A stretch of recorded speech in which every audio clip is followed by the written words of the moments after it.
मुखं करोति वाचालं पंगुर्लङ्घयते गिरिं यत्कृपातमहं वन्दे श्रीगुरुं दीनतारिणं परमानन्दमाधवं श्रीचैतन्य ईश्वरम्। हरे कृष्णा।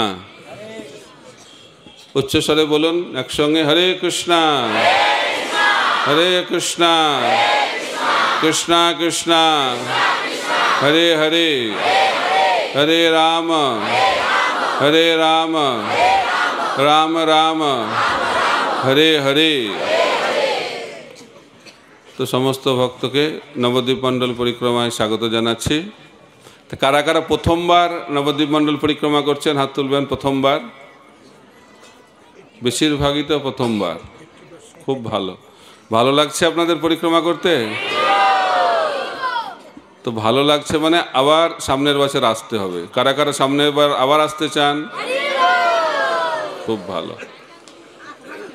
তো বলা হচ্ছে নবদ্বীপ ধামের যদি কৃপা লাভ করতে হয় তাহলে কি করতে হবে? আমাদেরকে হরিনাম সংকীর্তন করতে হবে। হরিনাম সংকীর্তনে নৃত্য করতে হবে। কারণ মহাপ্রভু কলিযুগে আবির্ভূত হয়েছেন কলিযুগের যুগধর্ম হরিনাম সংকীর্তনকে প্রবর্তন করার জন্য। কারণ ভগবান কৃষ্ণ গীতে বলছেন পরিত্রাণায় সাধুনাং বিনাশায় চ দুষ্কৃতম ধর্ম সংস্থাপনার্থায় সম্ভবামি যুগে যুগে। ভগবান শ্রীকৃষ্ণ বলছেন প্রতি যুগে তিনি আবির্ভূত হন এবং আবির্ভূত হয়ে অসুরদের বিনাশ করেন, সাধুদের সুরক্ষা প্রদান করেন এবং ধর্মকে স্থাপন করেন। চারটে যুগ রয়েছে, সত্যযুগ, ত্রেতাযুগ, দ্বাপর যুগ এবং কলিযুগ। আপনারা এটা নিশ্চয়ই জানেন। কারা কারা জানেন হাত তুলবেন? চারটে যুগ, ঠিক আছে। তো সত্যযুগের যুগধর্ম, যুগধর্ম মানে হচ্ছে প্রতিটি যুগের এক একটা ধর্ম রয়েছে, যে ধর্ম করলে আমরা ভগবানকে লাভ করতে পারবো, ভগবদ্ধামে ফিরে যেতে পারবো। সত্যযুগের ধর্ম হচ্ছে ধ্যান, ত্রেতাযুগের ধর্ম হচ্ছে যজ্ঞ, দ্বাপর যুগের ধর্ম হচ্ছে বিগ্রহের অর্চনা, মন্দিরে পূজা অর্চনা, আর কলিযুগের যুগধর্ম হচ্ছে হরিনাম সংকীর্তন। হরের নাম হরের নাম হরের নামৈব কেবলম কলৌ নাস্তেব্য নাস্তেব্য নাস্তেব্য গতিরন্যথা। চৈতন্য চরিতামৃতে বলা হচ্ছে ভজনের মধ্যে শ্রেষ্ঠ নববিধা ভক্তি, কৃষ্ণ প্রেম কৃষ্ণ দিতে ধরে মহাশক্তি, তার মধ্যে সর্বশ্রেষ্ঠ নাম সংকীর্তন, নিরাপরাধে নাম লইলে পাই প্রেম ধন। বলা হচ্ছে ভজনের মধ্যে শ্রেষ্ঠ নববিধা ভক্তি। ভজন একটা হচ্ছে ভজন আর একটা হচ্ছে ভোজন। ভোজনটা হচ্ছে শরীরের জন্য আর ভজন হচ্ছে আত্মার জন্য। ভোজন হচ্ছে শরীরের খাদ্য আর ভজন হচ্ছে আত্মার খাদ্য। তো ভজন করলে ভগবানকে পাওয়া যায়। আর ভজনের বিভিন্ন অঙ্গের কথা শাস্ত্রে ব্যাখ্যা করা হয়েছে। সনাতন গোস্বামী হরিভক্তি বিলাসে বলেছেন, রূপ গোস্বামী ভক্তিরসমৃত সিন্ধু গ্রন্থে বলেছেন বিভিন্ন পন্থা। কিন্তু এই শ্লোকে বলা হচ্ছে যত ভজনের অঙ্গ রয়েছে তার মধ্যে সর্বশ্রেষ্ঠ হচ্ছে নববিধা ভক্তি। প্রহ্লাদ মহারাজ শ্রীমদ্ ভাগবতে ব্যাখ্যা করছেন। এই নববিধা ভক্তিটা কি? শ্রবণম কীর্তনম বিষ্ণু স্মরণম পাদ সেবনম অর্চনম বন্দনম দাস্যম সক্ষম আত্মনিবেদনম। এটা হচ্ছে নববিধা ভক্তি। নববিধা ভক্তি মানে শ্রবণ, কীর্তন, স্মরণ আদি ভক্তির 9টি অঙ্গ। এটা সর্বশ্রেষ্ঠ কেন? কৃষ্ণ প্রেম কৃষ্ণ দিতে ধরে মহাশক্তি। এই নববিধা ভক্তি করলে আমরা কৃষ্ণকে লাভ করব, কৃষ্ণ প্রেম লাভ করব। তারপর এবার বলা হচ্ছে তার মধ্যে সর্বশ্রেষ্ঠ নাম সংকীর্তন। এই নববিধা ভক্তির পরে আরও শ্রেষ্ঠ, সেটি হচ্ছে হরিনাম সংকীর্তন। কেন? নিরাপরাধে নাম লইলে পাই প্রেমধন। আমরা যদি অপরাধ শূন্য হয়ে শুদ্ধভাবে ভগবানের নাম হরে কৃষ্ণ কৃষ্ণ কৃষ্ণ হরে হরে, হরে রাম রাম রাম হরে হরে, এই হরে কৃষ্ণ মহামন্ত্র জপ কীর্তন করি, তাহলে অনায়াসেই আমরা কৃষ্ণ প্রেম লাভ করতে পারব। তো আপনারা কারা কারা কৃষ্ণ প্রেম পেতে চান একটু হাত তুলে দেখাবেন তো। খুব ভালো। বলা হচ্ছে নবদ্বীপ মণ্ডল পরিক্রমা ঠিকভাবে করলে কৃষ্ণ প্রেম পেয়ে যাওয়ার সম্ভাবনা রয়েছে। কারণ এখন মহাপ্রভু অত্যন্ত কৃপাময়। নবদ্বীপ মণ্ডল পরিক্রমা যখন ভক্তরা করেন তখন চৈতন্য মহাপ্রভু অত্যন্ত কৃপা প্রদান করে থাকেন। অদ্যপি সেই লীলা করে গৌর রায়, কোন কোন ভাগ্যবান দেখিবারে পায়। চৈতন্য মহাপ্রভু এখন যদিও অপ্রকট রয়েছেন, কিন্তু যারা ভাগ্যবান সেই অপ্রকট চৈতন্য মহাপ্রভু প্রাকট্যকে দর্শন করতে পারবেন। অদ্যপি সেই লীলা করে গৌর রায়, সে একই লীলা এখন হচ্ছে, কারণ ভগবানের লীলা হচ্ছে নিত্য লীলা। সেই লীলা কখনো প্রকট হয়, আজ থেকে 500 বছর আগে এটা প্রকট হয়েছিল, এখন এটা অপ্রকট আছে। কিন্তু যারা ভগবানের উন্নত ভক্ত, ভাগ্যবান ভক্ত, তারা মহাপ্রভুকে দর্শন করতে পারবেন। তো মহাপ্রভু এই জগতে আবির্ভূত হয়েছেন হরিনাম সংকীর্তনকে স্থাপনা করার জন্য। তো আপনারা জানেন কিভাবে চৈতন্য মহাপ্রভু এই জগতে 48 বছর লীলাবিলাস করেছেন। 24 বছর নবদ্বীপে ছিলেন, তারপরে 24 বছর বয়সে তিনি সন্ন্যাস আশ্রম গ্রহণ করে তিনি জগন্নাথ পুরীতে চলে যান। 20 বছর বয়স অবধি চৈতন্য মহাপ্রভু ভক্তের কোনো লক্ষণ প্রকাশ করেননি। তিনি তখন বিদ্যা রস আস্বাদন করছিলেন এবং তিনি বিখ্যাত ছিলেন নিমাই পণ্ডিত রূপে। প্রচণ্ড বিদ্বান, শাস্ত্রে বিদগ্ধ পণ্ডিত। তো নিমাই পণ্ডিতকে দেখলে ভক্তরা অন্যদিকে চলে যেত, কারণ ভক্তরা ভাবছে নিমাই পণ্ডিত এইভাবে মনুষ্য জীবনটাকে নষ্ট করছে। কারণ মনুষ্য জীবনের উদ্দেশ্য হচ্ছে ভক্তি করা, কিন্তু এই জ্ঞান নিয়ে আছে নিমাই পণ্ডিত, তাদের মনে খুব দুঃখ। তো গদাধর পণ্ডিত তো নিমাইকে এক রাস্তা দিয়ে আসতে দেখলে অন্য রাস্তা দিয়ে যায়। তো নিমাই বুঝতে পেরেছে, আরে আমাকে ভক্তরা তো এড়িয়ে চলছে। তখন বলছে, ও তোমরা আমাকে এড়িয়ে চলছো কেন? কারণ আমি ভক্ত না বলে। আমিও দেখিয়ে দেব কি করে ভক্ত হতে হয়, সেদিন তোমরা দেখবে আমি কি ধরনের ভক্ত। তো মহাপ্রভু গেছেন গয়াতে পিতৃশ্রাদ্ধ করার জন্য। সেখানে বিষ্ণু পাদপদ্ম দর্শন হয়েছে এবং ওনার গুরুদেব ঈশ্বরপুরীপাদের কাছ থেকে মন্ত্র দীক্ষা লাভ করেছেন। আর মন্ত্র পাওয়ার পরেই তিনি কৃষ্ণ প্রেমে পাগল। কিবা মন্ত্র দিলা গোসাই, কিবা তার বল, জপিতে জপিতে মন্ত্র করিলা পাগল। চৈতন্য মহাপ্রভু কৃষ্ণ প্রেমে পাগল হয়ে গেছেন, হরিনাম করছেন আর কৃষ্ণ প্রেমে পাগল। আর কৃষ্ণ প্রেমে যখন পাগল হয়ে গেছেন তখন তিনি বৃন্দাবনের দিকে ধাবিত হচ্ছেন। তখন আকাশবাণী হয়েছে, বলছে এখন বৃন্দাবনে যাওয়ার সময় হয়নি।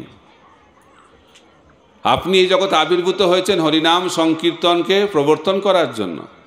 এখন আপনি নবদ্বীপে ফিরে যান, হরিনাম সংকীর্তনকে প্রবর্তন করুন। মহাপ্রভু আকাশবাণী শুনে তিনি বুঝতে পারলেন যে এখন বৃন্দাবনে যাওয়া সম্ভব নয়। তিনি তার বৃন্দাবনে যাওয়ার পরিকল্পনাকে পরিত্যাগ করলেন এবং তিনি কোথায় চলে এলেন? নবদ্বীপে চলে এলেন। কানাই নাটশালাতে দর্শন হলো, কৃষ্ণ দর্শন হলো। মহাপ্রভুকে দর্শন দিয়ে কৃষ্ণ অপ্রকট হয়ে গেলেন। মহাপ্রভু হা কৃষ্ণ কৃষ্ণ বিরহে পাগল হয়ে গেছে।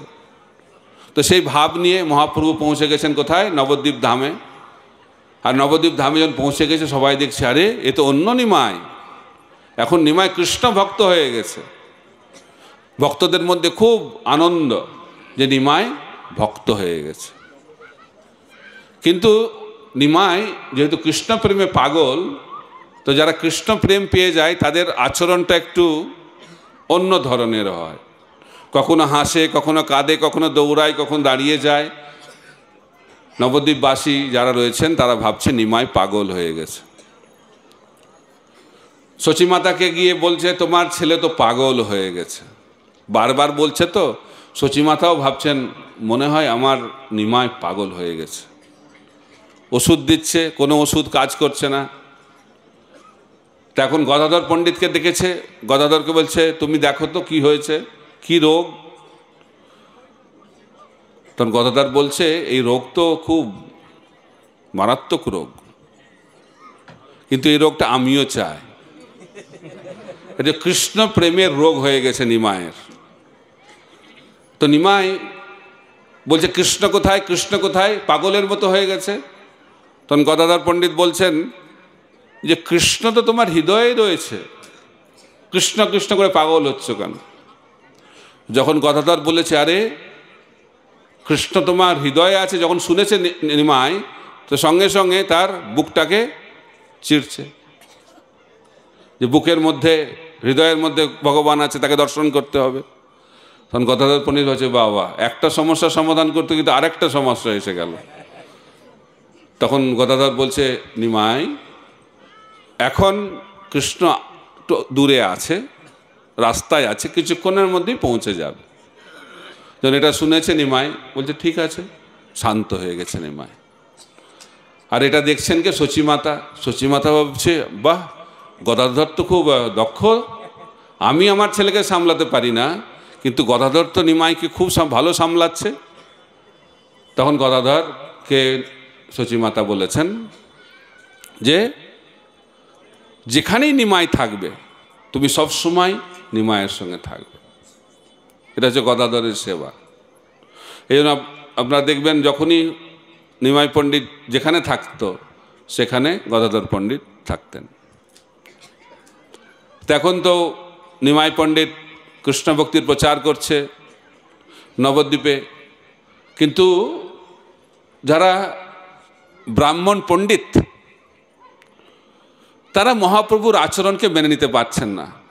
কারণ মহাপ্রভু কৃষ্ণ প্রেমে পাগল হয়ে গেছে এবং বৃন্দাবনের বিরহে রাধে রাধে গোপী গোপী বলে। তো যারা ব্রাহ্মণ পণ্ডিত তারা বলছে, আরে এটা আবার কি, কোন শাস্ত্রে লেখা আছে রাধে রাধে গোপী গোপী? তোমাদের কৃষ্ণ নাম করা উচিত। এটা যখন বলেছে তখন নিমাই রাগে এটা হাতে লাঠি নিয়ে তাদেরকে মারতে যাওয়ার জন্য তাড়া করেছে। তো ব্রাহ্মণ বন্ধুরা পালিয়ে গেছে ভয়ে, গিয়ে তারা মিটিং করেছে, আরে নিমাই নিজেকে কি ভাবছে, সে ব্রাহ্মণের ছেলে, আমরাও কি কম নাকি, আমরাও ব্রাহ্মণের ছেলে, সে যদি আমাদেরকে মারতে পারে আমরাও তাকে মারব। তারা আলোচনা করছে। আর নিমাই পণ্ডিত তো পরমাত্মা ভগবান, উনি বুঝতে পেরে গেছেন যে আমি এসেছি এই বদ্ধজীবকে উদ্ধার করার জন্য, তাদেরকে কৃষ্ণ প্রেম দেওয়ার জন্য, কিন্তু এরা তো আমার চরণে অপরাধ করছে, এরা নরকে যাবে, তাহলে এদের উদ্ধার কি করে হবে? তখন মহাপ্রভু ভাবলেন যে আমাকে এখন সন্ন্যাস গ্রহণ করতে হবে। তিনি সন্ন্যাস গ্রহণ করলেন। সন্ন্যাস গ্রহণ করে তিনি বৃন্দাবনের দিকে ধাবিত হচ্ছেন, কাটোয়ায় সন্ন্যাস গ্রহণ করেছেন। নিত্যানন্দ প্রভু ভাবলেন যদি এখন তিনি সরাসরি বৃন্দাবনে চলে যান তাহলে নবদ্বীপবাসী ভক্তরা মহাপ্রভুর বিরহে দেহত্যাগ করবে। তো নিত্যানন্দ প্রভু মহাপ্রভুকে ভুল বুঝিয়ে শান্তিপুরে নিয়ে চলে এসেছেন। তো শান্তিপুরে সব ভক্তরা এসেছে, নবদ্বীপবাসী ভক্তরা। সচিমাতা তো ক্রন্দন করছে, অনেক পুত্র বিয়োগের পরে বিশ্বম্ভর বিশ্বরূপ দুই পুত্রকে পেল। বিশ্বরূপ তো সন্ন্যাস নিয়ে চলে গেছে, এখন বিশ্বম্ভরও সন্ন্যাস নিয়ে নিয়েছে, নিমাই সন্ন্যাস নিয়ে নিয়েছে। তো এখন যদি সে বৃন্দাবনে চলে যায় তাহলে আমার কি হবে? তো সচিমাতা নিমাইকে বললেন যে তুমি যদি বৃন্দাবনে চলে যাও তাহলে আর আমার এই দেহ আর আমি রাখতে পারবো না। তোর মহাপ্রভু বললেন যে আপনি যেটা বলবেন সেটাই আমি গ্রহণ করব। তো সচিমাতা বললেন যেহেতু তুমি সন্ন্যাস নিয়েছো তাই সন্ন্যাস নেওয়ার পরে নিজের জায়গায় থাকতে হয় না, লোকে নিন্দা করবে, সেই নিন্দা আমি শ্রবণ করতে পারবো না। আবার তুমি যদি বৃন্দাবনে চলে যাও সেটাও আমি সহ্য করতে পারবো না, কোনো খবর পাবো না আমি। তো সেই কারণে তুমি জগন্নাথ পুরীতে থাকো। জগন্নাথ পুরীতে যদি থাকো তাহলে কি হবে, জগন্নাথ পুরী আর মায়াপুর নবদ্বীপ হচ্ছে একটা বাড়ির দুটো ঘরের মতো। জগন্নাথ পুরী থেকে অনেক ভক্তরা নবদ্বীপে আসে, নবদ্বীপ থেকে অনেক ভক্ত জগন্নাথ পুরীতে যায়, আর আমি নিয়মিতভাবে তোমার খবর পাবো। মহাপ্রভু বলল ঠিক আছে, আমি জগন্নাথ পুরীতে থাকবো, কারণ মহাপ্রভুরও নিজের ইচ্ছা হচ্ছে তিনি কোথায় থাকবেন, জগন্নাথ পুরীতে।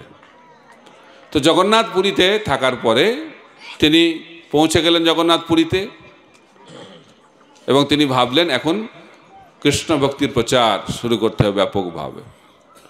তো তিনি প্রথমে দাক্ষিণাত্য ভ্রমণ, দাক্ষিণাত্যে প্রচারের জন্য তিনি জগন্নাথপুরী থেকে বের হলেন।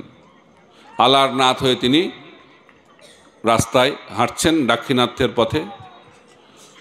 মহাপ্রভুর অপূর্ব রূপ দর্শন করে রাস্তার পাশে যে সমস্ত গ্রাম আছে সেখান থেকে কিছু ব্যক্তি মহাপ্রভুকে দর্শন করার জন্য এসেছে।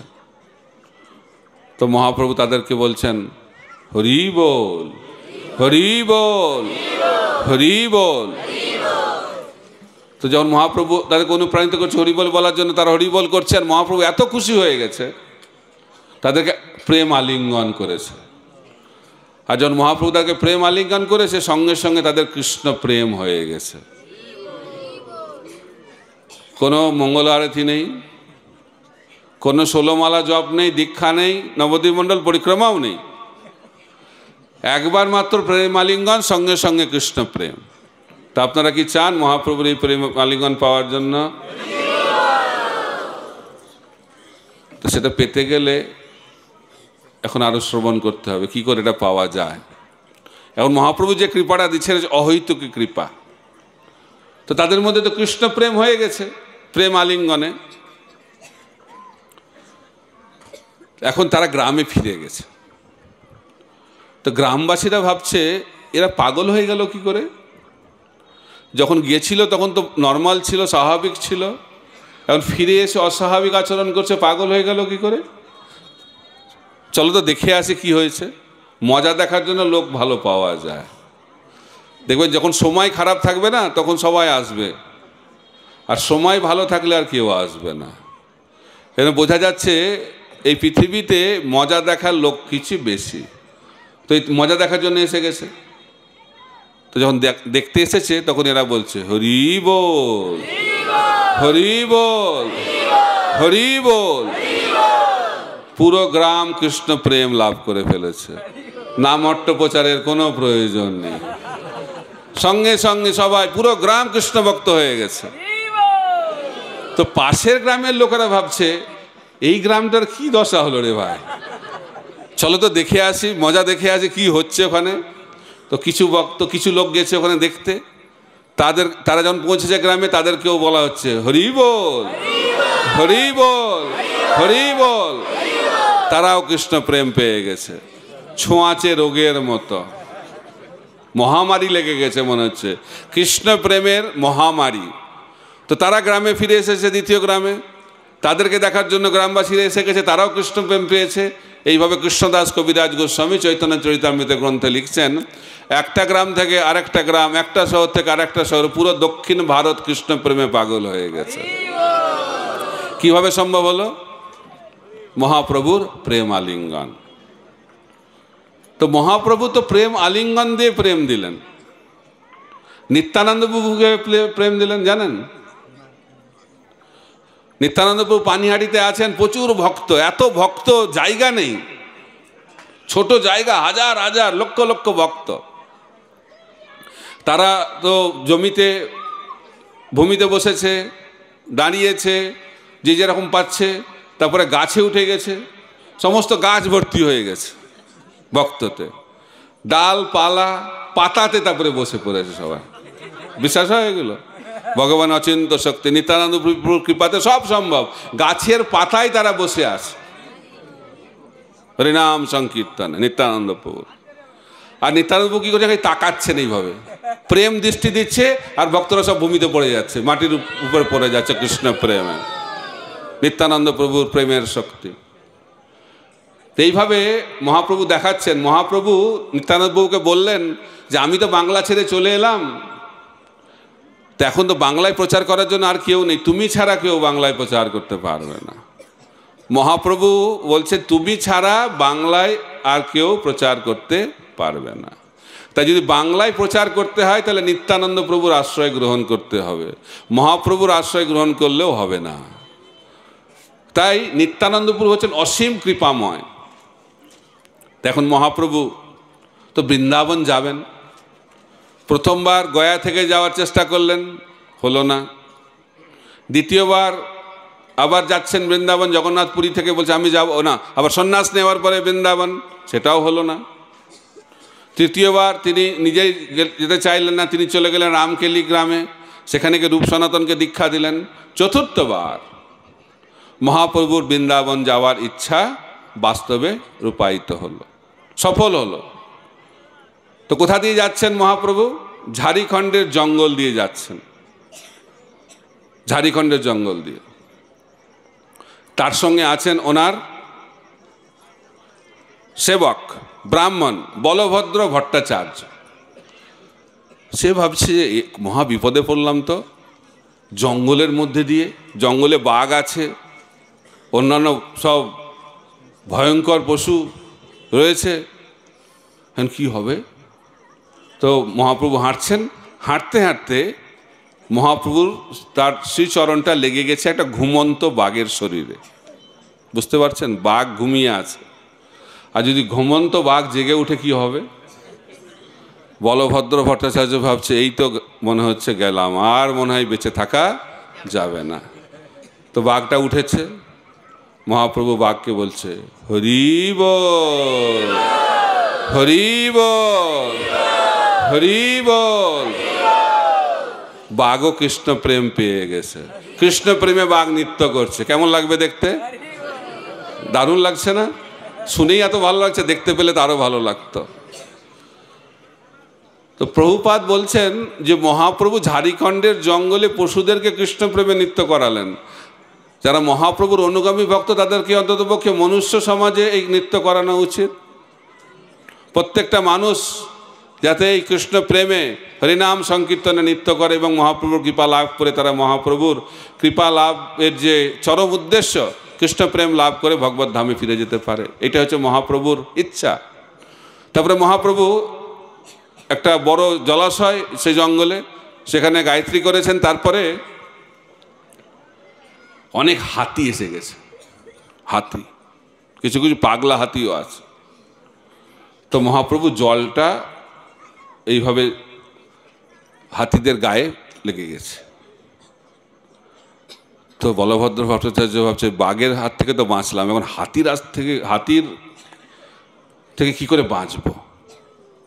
তো মহাপ্রভু তাকিয়েছে হাতির দিকে, আর মহাপ্রভুর স্পর্শে যে জল, সেই জল স্পর্শ হয়ে তাদের মধ্যে কৃষ্ণ ভক্তি জাগরিত হয়েছে। মহাপ্রভু তাদেরকেও বলছে হাতিদেরকে হরি বল, হরি বল, হরি বল। হাতির দল কৃষ্ণ প্রেমে মত্ত হয়ে হরিনাম সংকীর্তনে নৃত্য করছে। আর এক দৃশ্য। এবারে শুনুন আর একটা কি হচ্ছে। তো বলভদ্র ভট্টাচার্য ভাবছে বাঘের হাত থেকে বাঁচলাম,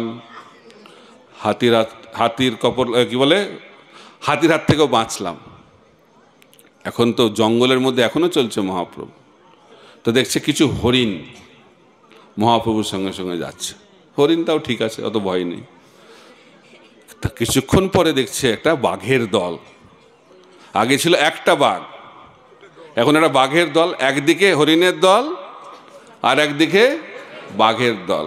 আর বাঘের সঙ্গে হরিণের সম্পর্ক তো আপনারা জানেন, খুব ভালো সম্পর্ক, প্রেমের সম্পর্ক। তো বলভদ্র ভট্টাচার্য ভাবছে কি হবে রে বাবা এখন।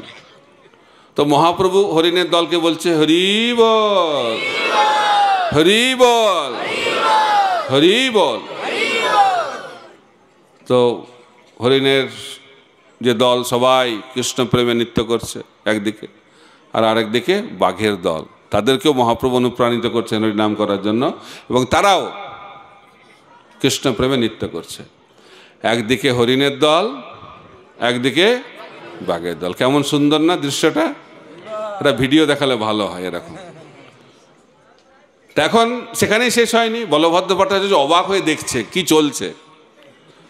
তখন বাঘ এবং হরিণ তারা একত্রিত হয়ে গেছে, দুই দল একত্রিত হয়ে গেছে, আর একে অপরকে প্রেম আলিঙ্গন করছে। বাঘ হরিণকে প্রেম আলিঙ্গন করছে।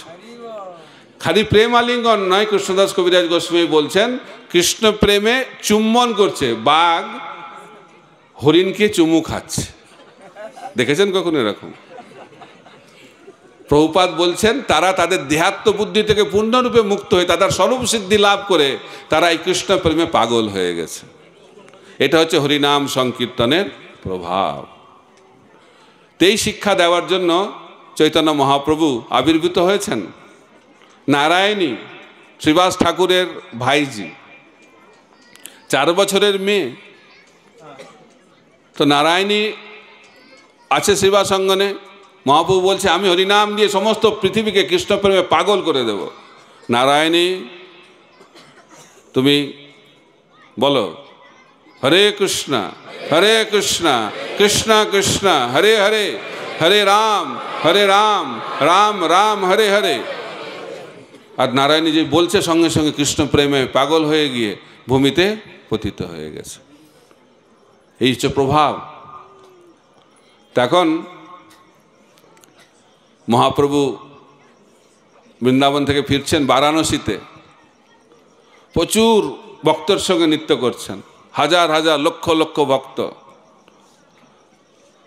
তো বলা হচ্ছে যে বারাণসীতে গঙ্গা প্রবাহিত হচ্ছে, কিন্তু গঙ্গার জলে কখনো প্লাবিত হয়নি বারাণসী শহর, কিন্তু মহাপ্রভুর হরিনাম সংকীর্তনে বারাণসী শহর প্লাবিত হয়ে গেছে।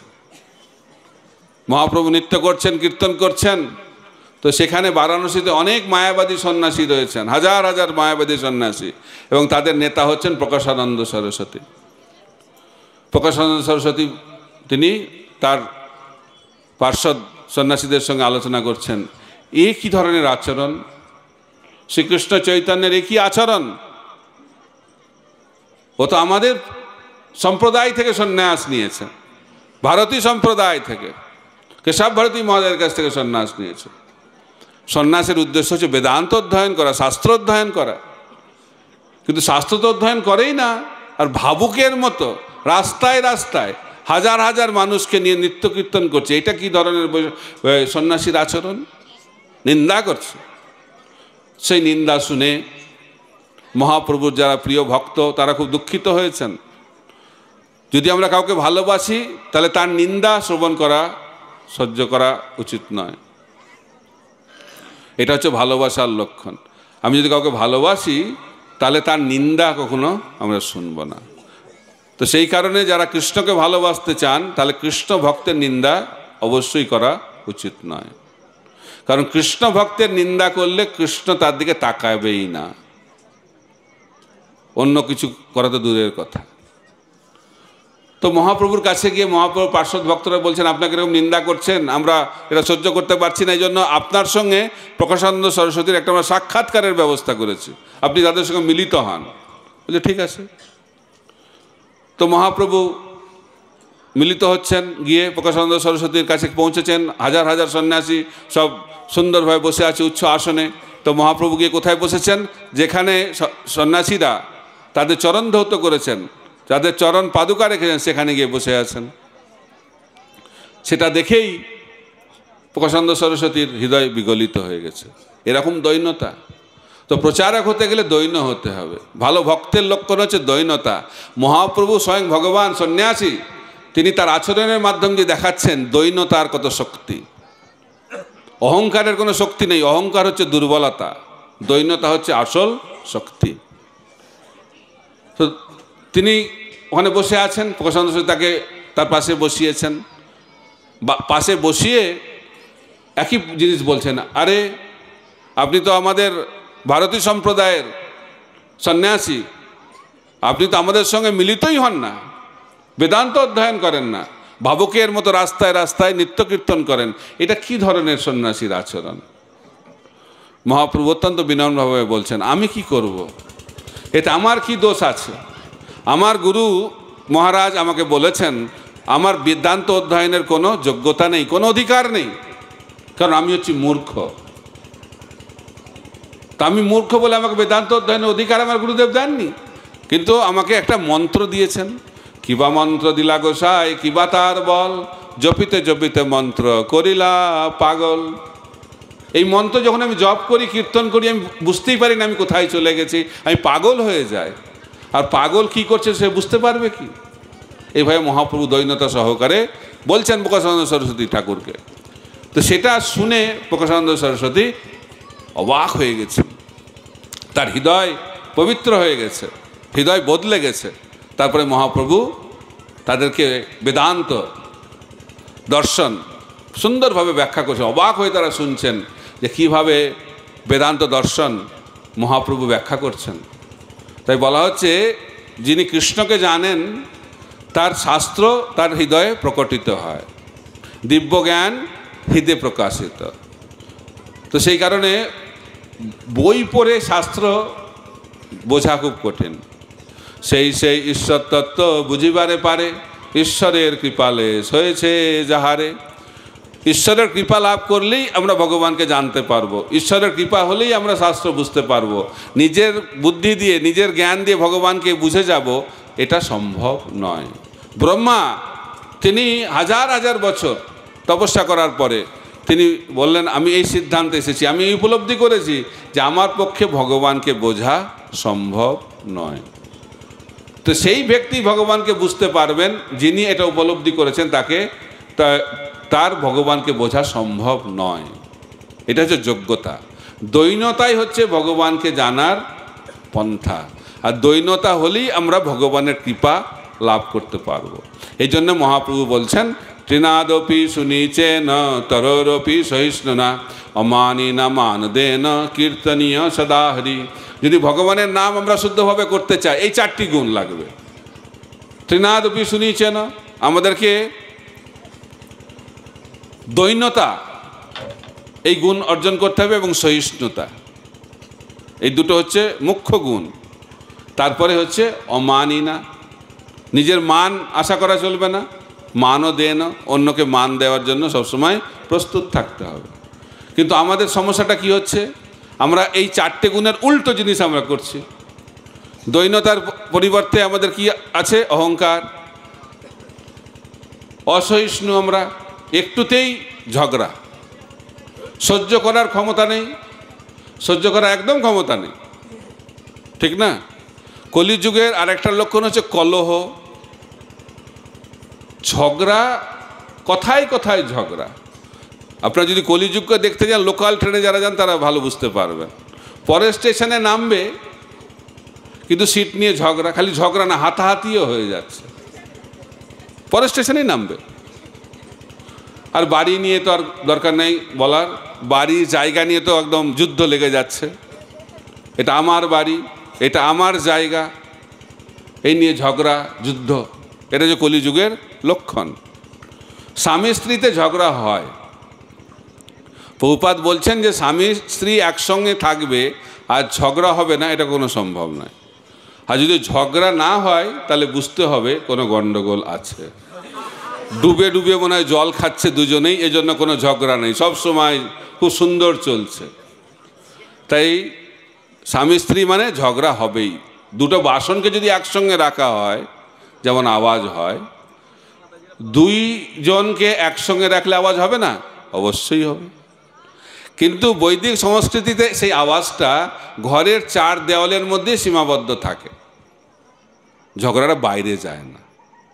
কিন্তু এখন আধুনিক সমাজে ঝগড়াটা আবার বিভিন্ন স্তরে হচ্ছে। বিয়ের আগে, বৈদিক সমাজে তো বিয়ের আগে কথা হয় না, কিন্তু এখন হয়। তো বিয়ের আগে ছেলে খুব কথা বলে, ছেলেরা, আর মেয়েরা খুব শান্তভাবে শুনতে থাকে, ভাবে যে আমারও সময় আসবে। তারপরে বিবাহ হয়ে যায়, বিবাহের পরে জিনিসটা বদলে যায়। বিবাহের পরে স্ত্রী খুব কথা বলে আর পতি স্বামী খুব সুন্দরভাবে শোনে।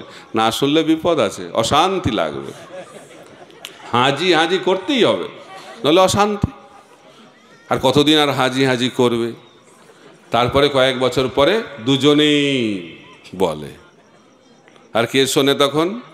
পাড়া প্রতিবেশী শোনে, আওয়াজটা ঘরের বাইরে চলে গেল। আর কয়েক বছর পরে আর থাকা যাচ্ছে না, দুজনে কথা বলে আর কোর্টে জাজ বসে সেটা শ্রবণ করে। এটা হচ্ছে কলিযুগের ঝগড়া। এই ঝগড়ার আওয়াজ এত বাড়ছে, সেই আওয়াজকে যদি আমরা কমাতে চাই তাহলে আর একটা আওয়াজ আমাদেরকে করতে হবে, সেটা হচ্ছে হরিনাম সংকীর্তনের আওয়াজ। হরে কৃষ্ণ কৃষ্ণ কৃষ্ণ হরে হরে, হরে রাম রাম রাম হরে হরে। এই আওয়াজ যত বাড়বে কলিযুগের ঝগড়া তত কমবে, এবং সবাই যখন হরিনাম সংকীর্তনে যুক্ত হয়ে যাবে তখন এই পৃথিবীটা বৈকুণ্ঠে পরিণত হবে। এবং এটাই হচ্ছে চৈতন্য মহাপ্রভুর ভবিষ্যৎবাণী। পৃথিবীতে আছে যত নগরাদি গ্রাম, সর্বত্র প্রচার হইবে মোর নাম। এটা হচ্ছে মহাপ্রভুর ভবিষ্যৎবাণী। এটা আপনারা বিশ্বাস করেন? কারা কারা বিশ্বাস করেন? এখন তো বিশ্বাস করবেনই, কারণ ইসকনের মাধ্যমে যে দেখতে পাচ্ছেন হচ্ছে। কিন্তু ইসকন তৈরি হওয়ার আগে ভক্তরাও ভাবতো যে মহাপ্রভুর ভবিষ্যৎবাণী পৃথিবী মানে হচ্ছে ভারতবর্ষ। ভারতবর্ষের বাইরে আবার কৃষ্ণ নাম কি করে হবে?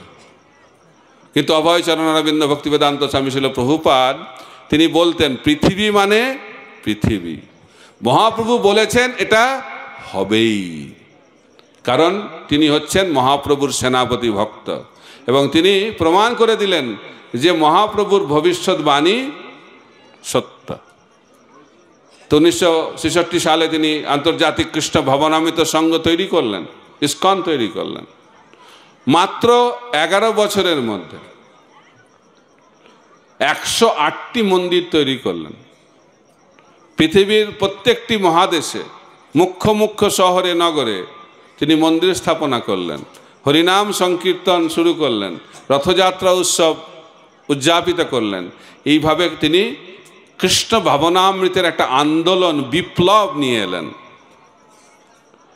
এবং তার অনুগামী ভক্তরাও সেটাকে এগিয়ে নিয়ে যাচ্ছেন। এখন ইসকনের সারা পৃথিবীতে প্রায় 1000টি মন্দির রয়েছে। বাড়ছে না কমছে? বাড়ছে, আরো বাড়বে, আরো বাড়বে, এবং একদিন সারা পৃথিবী বৈকুণ্ঠে পরিণত হবে।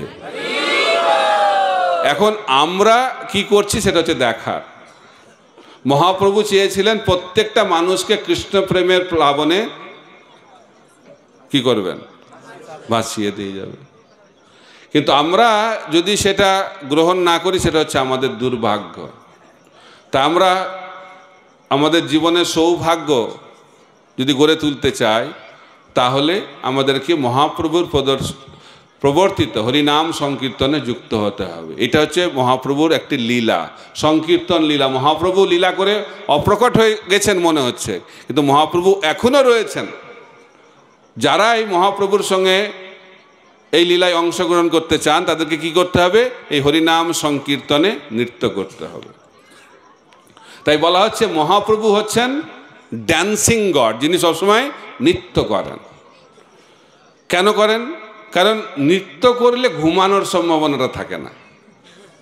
জপের সময় ঘুম আসে, হরিকথা শ্রবণের সময় আরো ঘুম আসে, তাই না?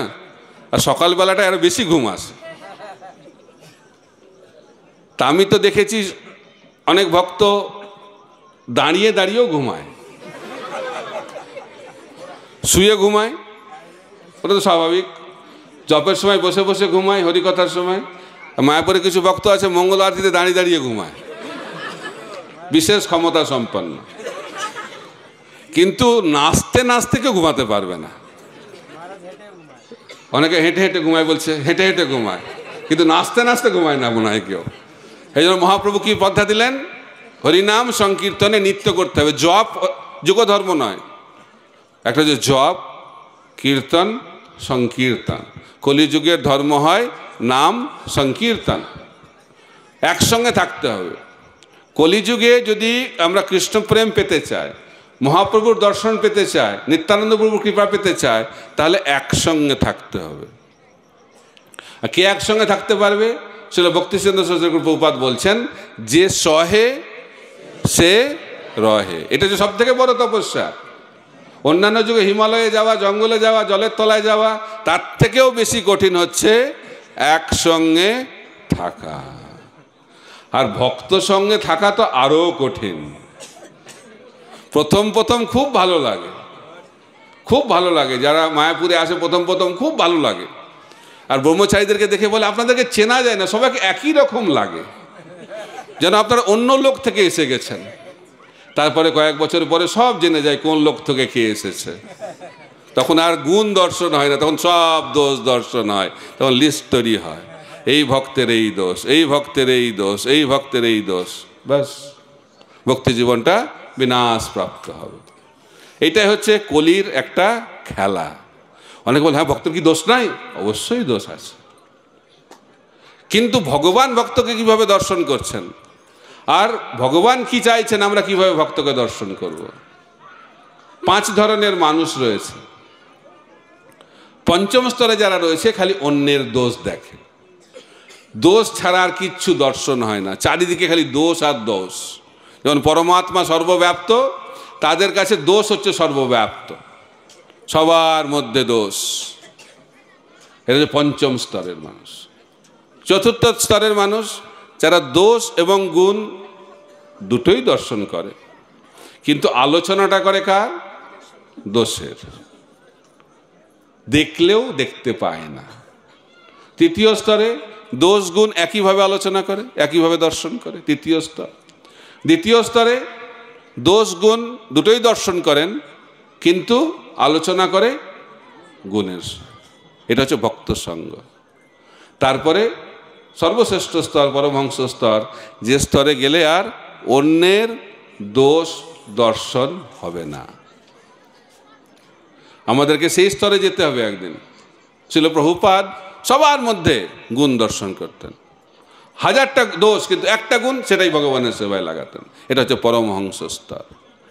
আমরা যখন সেই স্তরে যাব তখন ভগবানের কৃপা যথার্থভাবে আমরা লাভ করতে পারব। তাই মহাপ্রভু হচ্ছেন ড্যান্সিং গড, আর আরেকটা ভগবান প্রভুপাদ আমাদেরকে দিয়েছেন, সেটা হচ্ছে জগন্নাথ। জগন্নাথ হচ্ছে ইটিং গড, খেতে খুব ভালোবাসেন। একজন নাচতে ভালোবাসেন আর একজন খেতে ভালোবাসেন। আর কৃপা লাভ করলে কি করতে হবে? কৃপা লাভ করার জন্য নাচতে হবে আর খেতে হবে। নাচতে নাচতে খিদে পেলে প্রসাদ খাও, আবার নাচতে থাকো, এবার নাচতে নাচতে খেতে খেতে ভগবত ধামে পৌঁছে যাও। কিন্তু মানুষ তাতে বিশ্বাস করেন আমি ধ্যান করব। প্রভুপাদকে একজন এসে বলছে আমি কিছুক্ষণ ধ্যান করছিলাম, ধ্যান করার পরে খুব খুব খুব ফ্রেশ লাগছে আমাকে। প্রভুপাদ বলছে ফ্রেশ তো লাগবে, এত সুন্দর ঘুম হয়েছে তো ফ্রেশ লাগবে না? ধ্যান মানেই ঘুমিয়ে পড়বে, সমাধিতে প্রবেশ করবে। এই যে চোখটা খোলা রাখাটা খুব গুরুত্বপূর্ণ, এই জন্য জপ করার সময় চোখটা খোলা রাখবেন। অনেকে বলে জপের সময় কি ধ্যান করা উচিত? কিচ্ছু ধ্যান করা উচিত নয়, কারণ ধ্যান করলেই সমাধিতে প্রবেশ করবেন, আর তাকে খুঁজে পাওয়া যাবে না, কখন 16 মালা হয়ে গেলে বোঝাই যাবে না। আমরা মালা ঘোরাই, জপ করি না। আমাদের কি হয়? মালাটা ঘুরতে থাকে, মালা ঘুরছে আর মনটাও ঘুরছে। কোথায় যে ঘুরছে, সমস্ত ব্রহ্মাণ্ড অতিক্রম করে গোলক বৃন্দাবনে মনে চলে যাচ্ছে মনটা। মন খুব চঞ্চল, এই জন্য মালা ঘুরছে, বুঝতেই পারা যাচ্ছে না জপ হচ্ছে কি না হচ্ছে। একবার একজন ভক্ত এসে বলছে মহারাজ আমার এক মালা 3 মিনিটে হয়ে যাচ্ছে। আমি বলি তুই তো রাজধানী এক্সপ্রেসের থেকেও বেশি স্পিডে চলছে, কারণ মালা ঘুরছে, তো মালা ঘুরছে, মন্ত্র কি উচ্চারণ হচ্ছে সেটা ব্যাপার না। তো প্রভুপাদ বলছেন ভালো জপ মানে শুনতে হবে, আর শুনতে গেলে বলতে হবে, ভালোভাবে উচ্চারণ করতে হবে। হরে কৃষ্ণ কৃষ্ণ কৃষ্ণ হরে হরে, হরে রাম রাম রাম হরে হরে। এইভাবে উচ্চারণ করতে হবে, পরিষ্কার উচ্চারণ এবং পরিষ্কার শ্রবণ যদি ভালোভাবে হয় তাহলে ধীরে ধীরে ধীরে ধীরে কৃষ্ণ স্মরণ হবে। শ্রবণম কীর্তনম বিষ্ণু স্মরণম পাদ সেবনম। কৃত্রিমভাবে কৃষ্ণ চিন্তা করা সম্ভব নয়, কারণ যেটা শ্রবণ হবে, যেটা কীর্তন হবে, সেটাই স্মরণ হবে।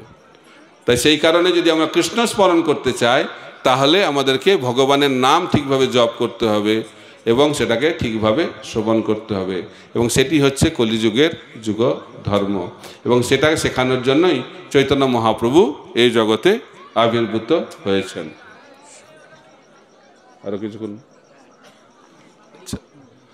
কিছুক্ষণ শুনতে চান না? আমি ভাবলাম টাইমটা মনে হয় শেষ হয়ে গেছে, একটু প্রশ্নোত্তর হতে হবে বলছে, তাহলে শেষ করে দিই নাকি? একটু 5 মিনিট বলে তার কিছুক্ষণ প্রশ্নোত্তর হবে। তো মহাপ্রভু নামের মহিমা কার মাধ্যম দিয়ে প্রচার করলেন? হরিদাস ঠাকুরের মাধ্যম দিয়ে, হরিদাস ঠাকুরের মাধ্যমে। তিনি কত মালা জপ করতেন? 3 লক্ষ নাম, 192 মালা। এটা শুনেই অনেকের হার্ট অ্যাটাক হয়। অনেকে বলে কি করে সম্ভব 192 মালা? খালি জপ করতেন, জপের সঙ্গে প্রচারও করতেন। কারণ 3 ভাবে জপ হয়, বাচিক, উপাংশু আর হচ্ছে মানসিক। কিন্তু যেহেতু আমরা 16 মালা জপ করি, এই জন্য আমাদের জপ উচ্চারণ করে করার কর্তব্য। কিন্তু যারা অনেক জপ করে তাদের বিভিন্ন ভাবে তাদের জপ হয়ে থাকে। তো হরিদাস ঠাকুর হচ্ছে নামাচার্য, তো নাম করেন। অনেকে বলে ও আমি আর তো ঝামেলায় যেতে চাই না, ভজন করব। যদি ঝামেলা লেখা থাকে আপনি যাই করুন না কেন, আমাদের গুরু মহারাজ বলে চরণামৃত দিলেও ঝামেলা হবে। তো ঝামেলা এড়ানোর চেষ্টা করবেন না। ভক্তি জীবন ঝামেলা এড়ানোর জীবন নয়। ভক্তি জীবন হচ্ছে ভগবানের সেবার জন্য ঝামেলাকে আলিঙ্গন করা, এটা হচ্ছে ভক্তি জীবন। নিজের জন্য কোনো ঝামেলা নয়, ভগবানের সেবার জন্য। তো হরিদাস ঠাকুর জপ করেন, এত জপ করে বিখ্যাত হয়ে গেছে, সবাই তাকে গুরু মানে। আর যখনই কেউ এই জগতে জনপ্রিয় হয়, অন্যরা ঈর্ষাপরায়ণ হয়। কারণ এই জগৎটা হচ্ছে ঈর্ষাপরায়ণ মানুষে ভর্তি। আমি তোমার প্রতি ঈর্ষাপরায়ণ, তুমি আমার প্রতি ঈর্ষাপরায়ণ, এটা হচ্ছে জগতের বৈশিষ্ট্য। তারা গিয়ে অভিযোগ জানিয়েছে কাজীর কাছে, এটা বন্ধই করতে হবে। তো কাজী ডেকেছে হরিদাসকে, আমি তোমাকে ক্ষমা করে দেবো, কাজী বলছে, তুমি নামটা বন্ধ করে দাও। বলছে আমি নাম কি করে বন্ধ করব? নাম তো আমি বন্ধ করতে পারবো না, এক মুহূর্ত আমি নাম ছাড়া থাকতে পারবো না। বলছি তুমি যদি নাম বন্ধ না করো তাহলে তোমার নিঃশ্বাস প্রশ্বাস বন্ধ হবে, তোমাকে 22 বাজারে বেত্রাঘাত করে হত্যা করা হবে। কিরকম বেত্রাঘাত? ইতিহাস বলছে কোনো মানুষকে যদি 1টি বাজারে বা 2টি বাজারে বেত্রাঘাত করা হয়েছিল পূর্বে, তাদের কি গতি হয়েছিল? তারা মৃত্যুবরণ করেছিল, না হলে শরণাগত হয়েছিল। এরকম বেত্রাঘাত, তাকে বেত্রাঘাত করা হবে। তো হরিদাস ঠাকুর বললেন ঠিক আছে, খণ্ড খণ্ড হয় দেহ, যাই যদি প্রাণ, তবু নামি বদনে সারি হরি নাম। তো হরিদাস ঠাকুর বললেন আমার শরীরটাকে যদি কেটেও ফেলা হয়, প্রতিটা অঙ্গ কি করবে? হরে কৃষ্ণ কৃষ্ণ কৃষ্ণ হরে হরে, হরে রাম রাম রাম হরে হরে। এটা হচ্ছে নামের প্রতি নিষ্ঠা।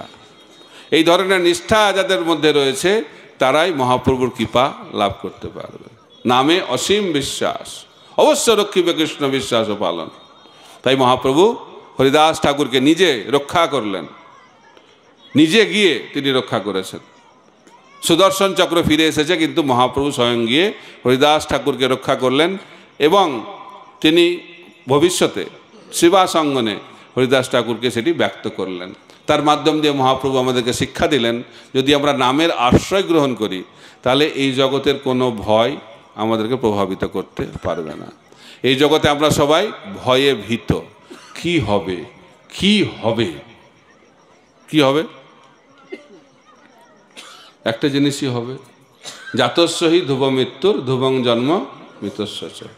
যার জন্ম হয়েছে তার কি হবে, আর যার মৃত্যু হয়েছে তার কি হবে? তাও চিন্তা কিসের? তার মধ্যে কি হবে? জন্ম তো হবে জানি, মৃত্যু হবে তাও জানি, তার ভেতরে কি হবে? তার মধ্যেখানে কি হবে? চিন্তা। কি হবে কি হবে, এই চিন্তাতেই জীবনটা অতিবাহিত হবে। ভক্ত হওয়ার পরেও আমাদের চিন্তা, এই চিন্তা থেকে মুক্ত হওয়ার পন্থা হচ্ছে কৃষ্ণ চিন্তা করা। যারা কৃষ্ণ চিন্তায় মগ্ন থাকে তাদের এই পৃথিবীর কোনো চিন্তা তাদেরকে প্রভাবিত করতে পারে না। আর আমরা যদি ঠিকভাবে ভগবানের নাম উচ্চারণ করি, জপ করি, কীর্তন করি, তাহলে আমরা কৃষ্ণ চিন্তায় মগ্ন থাকতে পারবো। আর যখন কৃষ্ণ চিন্তায় মগ্ন থাকবো, এই জগতের চিন্তা আমাদের হৃদয় থেকে সম্পূর্ণরূপে চলে যাবে এবং আমরা অন্তিমে ভগবানকে লাভ করব। হরে কৃষ্ণ কৃষ্ণ কৃষ্ণ হরে হরে, হরে রাম রাম রাম হরে হরে।